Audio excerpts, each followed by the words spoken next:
Audience ഉണ്ട്. നമ്മൾ അമ്പലപ്പറമ്പിൽ പ്രോഗ്രാമിന് പോയി കഴിഞ്ഞാല് അവര് ചിരിക്കാനുള്ള മനസ്സുമായിട്ട് വരുന്ന ആളുകളുണ്ട്. യൂസഫിനെ കണ്ടറിയാം. അങ്ങനെ പോകാവൂ. ഓക്കെ, ഞാൻ അങ്ങനെയുള്ള സ്ഥലങ്ങളിലെ പോകാറുള്ളൂ. പിന്നെ അങ്ങനെ ബുക്ക് ചെയ്യാറുള്ളൂ. പ്രശ്നമുള്ള ഏരിയയിലേക്ക്. അപ്പൊ നമ്മൾ ചില പറയട്ടെ അരിശ യൂസഫിന്റെ അതായത് നമ്മളിപ്പോ യൂസഫിന്റെ പണി ചിരിച്ചിട്ട് പോകണം, അല്ലാണ്ട് കരഞ്ഞിട്ട് പോകരുത്. അതാ പറയുന്നത്. കരയാൻ വരുന്നവരെ ചിരിപ്പിക്കാൻ പറ്റും. കലാകാരന്മാർ വരെ കരഞ്ഞ അവസ്ഥ എനിക്കറിയാം. ഈ സ്റ്റാർ മാജിക്കിന്റെ ഫ്ലോറിൽ നിന്ന് ഇറങ്ങിപ്പോയ ഒരു കലാകാരന് ഒരുപാട് മാസക്കാലം തെറി കേൾക്കണ്ടോന്ന് അറിയാമോ? അതെനിക്കറിയില്ല. സോഷ്യൽ മീഡിയ തെറി കേട്ടെന്ന് പറഞ്ഞ് നമ്മൾ ജോലി അവസാനിപ്പിച്ചാൽ ഒന്നും ചെയ്യാൻ പറ്റില്ല. ഒരു ദിവസം 100 കണക്കിന് ആൾക്കാരെ തെറി വിളിച്ചു. ആ വ്യക്തി അതുപോലെ ബുദ്ധിമുട്ടുന്ന അവസ്ഥ. അതായത് ഞാൻ ഈ അടുത്തിടയ്ക്ക് നല്ല കാര്യം പറഞ്ഞു.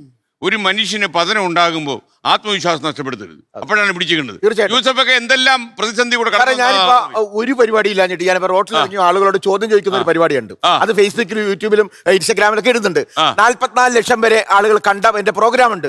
ആ പ്രോഗ്രാമിന് വരെ കമന്റില് നിനക്കൊന്നും വരെ പണിയൊന്നുമില്ലടേ. നമുക്കറിയാമെങ്കിൽ 44 ലക്ഷം പേര് കണ്ട പ്രോഗ്രാം.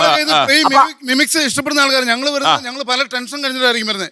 ഈ ടെൻഷൻ കഴിഞ്ഞിട്ട് വരുമ്പോൾ ഞങ്ങൾ സന്തോഷിക്കാനും മനസ്സ് തുറന്ന് ചിരിക്കാനായിരുന്നേ. അവസാനം കരഞ്ഞു പോകേണ്ട അവസ്ഥയിലേക്ക് പലപ്പോഴും സംഭവിക്കുന്നത്. അതുകൊണ്ടാ പറയുന്നത്. എല്ലാ സ്കിറ്റുകളും അല്ലല്ലോ. നല്ല ചീത്തയുണ്ട് കേട്ടോ. ഒരു സ്കിറ്റ് ചെയ്തതിനകത്ത് ഏകദേശം ഇന്നത്തെ കാലത്ത് 25 കൗണ്ടറെങ്കിലും വേണം.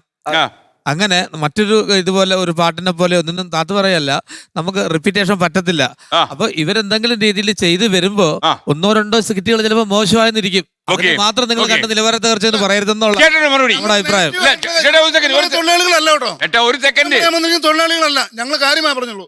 ലോകത്തെവിടെയായാലും ഏത് സമയത്തും 24 വാർത്തകളും ഓഗ്മെന്റഡ് റിയാലിറ്റി പാക്കേജുകളും എക്സ്പ്ലെയിനറുകളും വിശദമായി കാണാൻ ഞങ്ങളുടെ യൂട്യൂബ് ചാനൽ നിങ്ങൾക്ക് സബ്സ്ക്രൈബ് ചെയ്യാം.